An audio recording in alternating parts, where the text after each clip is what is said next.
네, 안녕하세요. 여러분 반갑습니다. 경쾌입니다. 내려파동에 대한 보자. 즉 여기서는 0.5 라인까지 내려파동에 대한 0.5까지는 우리 생각하고 있다. 그러니 단기적인 롱으로 수익을 시키고 올라오면 타야 된다. 왜 그렇게 생각하냐? 라고 한다면 파동 카운팅은 두 가지로 나눌 수 있다. 이게 메인 관점은 항상 롱을 잘 타야 된다는 생각을 하고 공통적인 숏을 노려볼 뿐인 거죠. 그래서 저 또한 이 자리에서 롱을 탔었고 이걸 매매 전략도 말씀드렸었죠. 여기서 롱 탄 거 올라왔을 때 익절한다고 했을 때 생방송에서 익절을 했고 나머지 본절을 하게 됐고요. 뭐 추가적으로 롱도 더 진입하고 매매를 했고 그 다음에 내려온 파동에 대한 전체 되돌림이 이미 깨졌기 때문에 그럼 추가적으로 이 고점을 넘기겠구나 라는 생각에 제가 지금 들고 있는 요 롱이 있어요. 이 자리죠. 제가 이때 롱을 탔었죠. 이때 롱을 타고 올라왔을 때 생방송에서 익절을 했고 그리고 이 내려온 파동이 파동 카운팅을 해봤는데 상승한 파동에 대한 되돌림이라고 하기에는 상승 다이버스도 걸리게 되고 그러면 못해도 이거에 대한 뭐 되돌림이 하락이든 또는 요 고점을 살짝 넘겼다가 빠지는 것도 가능하겠다. 그러니까 X가 좀 길어진다는 생각을 갖고 여기 공통적인 롱이 되겠다 해서 이 롱을 먹기 위해서 전 요만큼 먹기 위해서 진입을 했던 건데 추가적인 상승 618을 넘겨주는 파동으로 만들어내서 더 상승까지 먹게 됐습니다.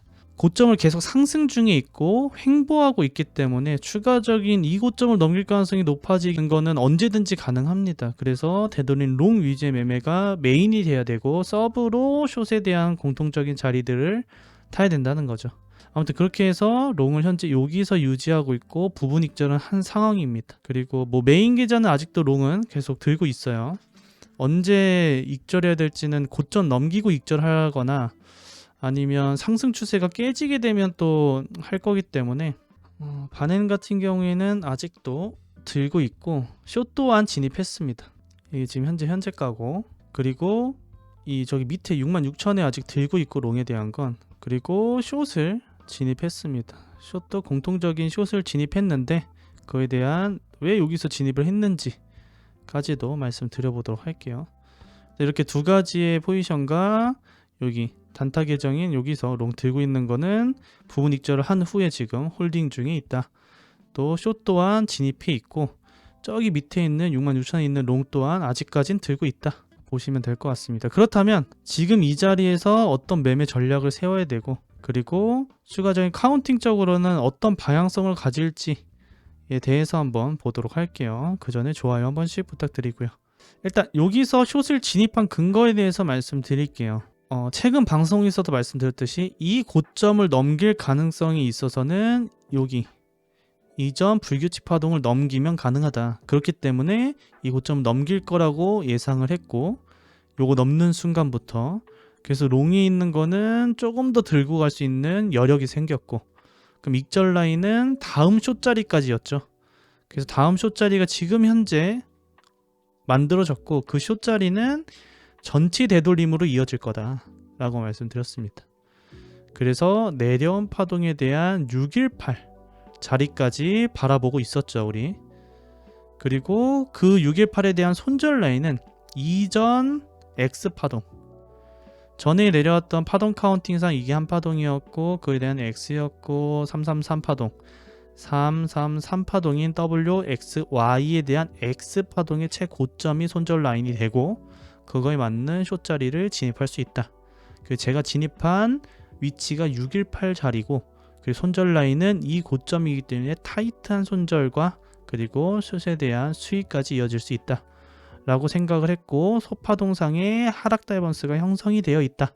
지금 시간봉도 하다가 형성은 되어 있어요. 이렇게 그렇기 때문에 최소한 과매도 구간 또는 내려왔을 과매도 구간 과매도 구간 또는 40에서 50까지는 바라볼 것 같다라고 생각을 합니다. 그래서 익절 라인은 이 상승 추세를 하방 이탈하면 조금 더 가져가 볼 생각이고 그렇지 않다면 지금 좀 내려오면 좀 익절을 해볼 생각이에요.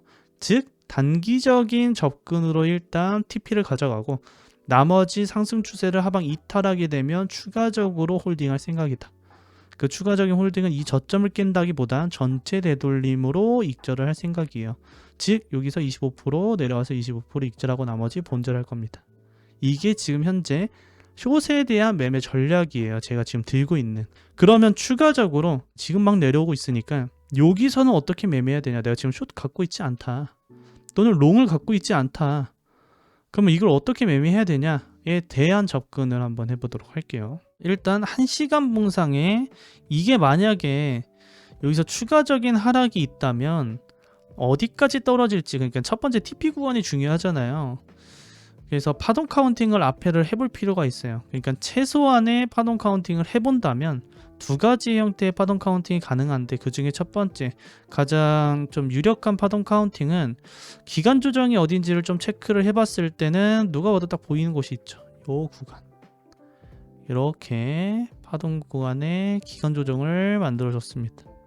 이렇게 파동 카운팅을 할 수 있을까? 라는 생각을 해볼 수 있겠죠. 그럼 이렇게 있어서는 W가 너무 긴데? 라고 할 수 있어요. 3개 파동 있고 되돌림 있고 3개 파동 있죠. 그래서 333으로 카운팅 가능하다. 이게 5파동 카운팅 되지 않습니다. 이 복합 상승 이후에 기간 조정이 한번 있었고, 얘가 추가적으로 가려면 3개 파동이 지금 현재 있죠. 뭐 335가 됐든 333이 됐든 결국 한 파동이 있어요. 그리고 지금 되돌림을 주는 것 같습니다. 그리고 추가적으로 3파동이 나오면 한 파동이 마무리가 될 수 있어요. 그래서 되돌림 이후에 다시 올라가는 형태. 요게 일단 첫 번째로 볼 수 있는 관점입니다. 그렇다면 여기 있어서 지금 현재 내려왔을 때는 익절을 해야 된다는 뜻이겠죠. 이 Y에 대한 하락뿐이고 다시 상승할 수 있으니까. 그럼 만약에 숏을 갖고 있다면 지금 언저리에 어디에서 익절을 해야 될지를 지켜봐야겠죠. 또 플러스로 롱도 그 자리가 되겠죠. 숏에 대한 익절 라인은 롱을 타야 될 부분이기도 하다. 그래서 상승한 파동이 이렇게 있으면 되돌림 파동 382 구간이 있고, 그리고 0.5, 618 라인이 있어요. 근데 지금 여기 일자로 올라갔던 부분에서 다시 빠지는 거잖아요. 그래서 0.5, 618까지는 볼 수 있습니다. 하락에 대한. 근데 연장하기 위해서는 너무 깊으면 또 안 되겠죠. 그래서 보통 이럴 때는 0.5나 618 좀 지켜줘야지 추가적인 상승이 가능해요. 그래서 333파동을 만들어낼 수 있습니다. 그럼 이거에 대한 매매 관점으로는 0.5나 618 오면 들고 있던 숏이 있다면 익절해야겠다 라는 생각을 해봐야겠죠. 저 또한 조금 더 내려오면 익절을 해볼 생각이에요. 다만 이 자리가 오잖아요. 이 자리가 오면 상승 다이버스가 또 걸립니다. 시간봉상 히든 상승 다이버스가 걸려요. 반등해서 올라가든 또는 반등했다 다시 떨어지든. 근데 제가 평단이 그렇게 좋지 않아요. 이런 꼭대기에 있지 않기 때문에 평단을 생각한다면 조금 덜 먹더라도 익절을 해볼 생각이다 라고 보시면 될 것 같습니다. 그래서 이 부분을 소파동상의 부분을 생각을 해보시면 될 것 같고, 이게 1시간 봉입니다. 25% 익절하고 나머지는 상승 추세를 깨는지를 봐야 돼요. 상승 추세를 깨게 되면 조금 더 홀딩해 볼 생각이 있습니다. 이러한 상승 추세가 있는데 이 추세까지도 바라보는 건 나쁘지 않아요. 근데 상다가 걸리는 부분이 있기 때문에 익절을 해보려는 거예요. 그럼 추가적인 롱자리는 어디가 나올까 라고 본다면, 만약에 이 추세가 다시금 깨지게 된다면 그럼 전체 되돌림으로 변경이 된다. 즉 이 고점이 최고점으로 만들게 되고, 이 고점에 대한, 이 전체에 대한 되돌림 파동으로 만들어진다. 그렇기 때문에 이렇게 피보나치를 작도해 봐야겠죠.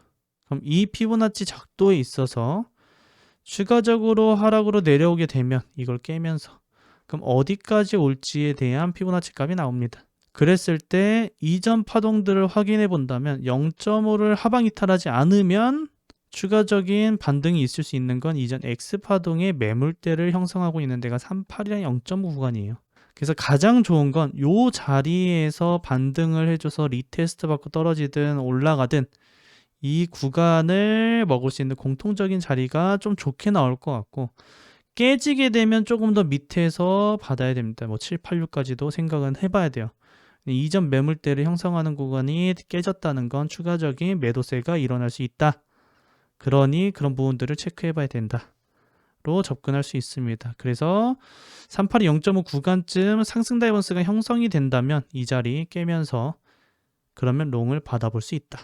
이게 깨지게 된다면 결국 이 저점도 깨질 가능성이 있기 때문에 그걸 한번 생각을 해봐야겠죠. 그래서 일단 두 가지의 롱은 될 수 있을 것 같고, 그럼 롱 매매는 끝났어요. 그쵸? 지금 매매 전략상으로 카운팅도 가장 좋은 건 한 번 더 상승이긴 한데, 이렇게 한 번 더 상승인데 이렇게 상승하면 여기 고점 넘기는 거잖아요. 제가 이전에 말씀드렸던. 그럼 이 고점 돌파할 거예요. 다만 이 고점을 돌파 전에 이게 한 파동이 마무리됐을 수 있기 때문에 되돌림 주고 갈 수 있습니다. 결과적으로는 어떻게 돼야 되냐? 메인 관점은 아직까지도 롱이었죠. 그리고 단기적인 숏 자리들이 나올 것 같다 해서 단기적인 숏도 내려왔었습니다. 그리고 추가적으로 지금 자리도 숏이긴 해요. 그래서 깐부 방송에서는 얘기했던 매물대 자리입니다. 이 자리에서는 저항을 줄 거다. 이전에도 요때 이 자리에서 저항을 줄 것 같다 해서 저항 줬고 다시 돌파하면서 여기 돌파할 거다. 다시 올라왔고 이 자리가 지금 현재 숏 자리입니다. 제가 진입했던 자리죠. 그래서 이렇게 매물대를 형성하는 건 카운팅을 통해서 형성을 하는 거고, 그래서 그거에 맞춰서 매매 전략을 세우는 겁니다. 그게 우리가 항상 라이브 때 하는 방송의 주제니까 엘리엇을 잘 모른다라고 하시면 조금만 공부해 보시고 이게 과연 잘 맞을까? 라는 거를 개인적으로 좀 확률을 좀 계속 체크를 하시면서 매매하신다면 충분히 가능하리라 생각을 하고요. 뭐 단기간이 되진 않을 수 있겠지만 어차피 평생 쓰는 매매 전략이기 때문에 이평 매매와 다를 게 없어요. 뭐 하모닉 매매랑 다를 게 없고, 다만 누가 카운팅 하느냐에 따라서 편차가 좀 있는, 그게 단점이자 장점이기도 해요. 왜냐? 그게 이제 심리 상황이라는 거거든요. 이 사람은 상승을 바라보고 있으면서 카운팅하는 거와 하락을 바라보고 카운팅하는 거에 대한 포커스에 맞춰서 카운팅을 하게 되면 오류를 범하게 됩니다. 근데 제가 항상 매매를 하지만 롱 자리와 숏 자리를 항상 같이 봐요. 왜냐? 난 확률에 베팅하는 거지 내 지금 주관적인 내가 지금 이거 상승을 외쳐 이렇게 해서 카운팅을 하지 않거든요. 그러면 결국 오류가 생겨요. 근데 그게 아니라 내가 먹을 수 있을 만큼만 생각을 하고 더 올라가면 땡큐고 아니면 많은 거예요. 그게 가장 적합한 매매 전략이기도 하고요. 그러니 이러한 공통적인 자리들을 잘 선택해서 들어갈 수 있는 부분이기도 하고요. 왜 어떻게 저점에서 들어가고 어떻게 고점에서 들어가냐, 숏이나 롱을. 그게 이러한 부분에 있습니다. 아무튼 그렇게 해서 이 상승 추세가 깨지기 전까지는 롱이 아직까지 많고, 깨지더라도 롱은 자리는 나온다. 그러니 좀 만약에 매매를 못하고 있다라고 한다면 조금 더 기다리면 자리는 줄 거다. 다만 급하게 올라가는 거에 롱 타지 말자. 그렇게 되면 손절 라인이 길어진다. 그렇다면 지금 현재 이 상황에서 알트 매매는 어떤지를 봐야 되잖아요. X고 Y 다시 상승하는 방법을 말씀하시는 거죠. 이 가능성이 높다고 말씀드린 거예요. 이 가능성이 높다면 이전 여기를 돌파하면 이 자리를 추가적으로 돌파하면 내려보다도 갈 가능성이 높아진다. 이 Y가 즉 이 최고점 한 번 더 넘길 가능성이 높아진다고 말씀드린 겁니다. 새해에도 비트는 항상 움직이고 있고 멈추지 않고 있죠. 그래서 쉬지도 못하고 코인 하시는 분들은 계속 핸드폰만 보고 코인 언제 움직이냐, 또 이렇게 횡보만 하면은 또 특히 제 방송 보시는 분들은 알트 하시는 분들, 현물 하시는 분들이 정말 많을 거라고 생각을 하는데 대부분이 선물보다는 현물을 많이 하시니까, 그러면 이런 방향성이 없을 때는 괜히 업비트 한번 보면 하나씩 툭툭 쳐서 올라가는 거 있어요. 막 20, 30%씩 가는 것들이 있어요. 그거 보면 빨리 또 사고 싶어 하고 조급해지고, 남들은 버는 것 같은데 난 못 버는 것 같고, 이런 조급함이 또 생깁니다. 아직 1월밖에 안 됐는데, 올해 이제 첫 시작인데. 근데 그렇게 되면서 다시 올해가 꼬이면 안 되잖아요. 올해부터는 좀 쭉쭉쭉 좀 잘 되셨으면 하는 바람에 말씀을 드리는 거고, 그래서 너무 급하게 하지 않으셨으면 좋겠고요. 그리고 새해가 됐으니까 가족들이랑도 좀 시간도 보내시면서 조금 마인드적으로 좀 다스리면서 올해를 좀 잘 넘기셨으면 또 좋겠습니다. 다들 새해 복 많이 받으시고요. 오늘 방송 또한 도움이 되셨으면 좋겠고, 혹시 궁금한 사항이 있으시면 댓글 작성해 주시고 다음 방송에서 그 댓글 작성한 내용에 대해서 한번 답변도 드리는 시간을 또 가져보도록 하겠습니다. 까지 시청해 주셔서 감사드리고요. 다음 방송에서 더 좋은 관점으로 찾아뵙도록 할게요. 잘 자요. 공바.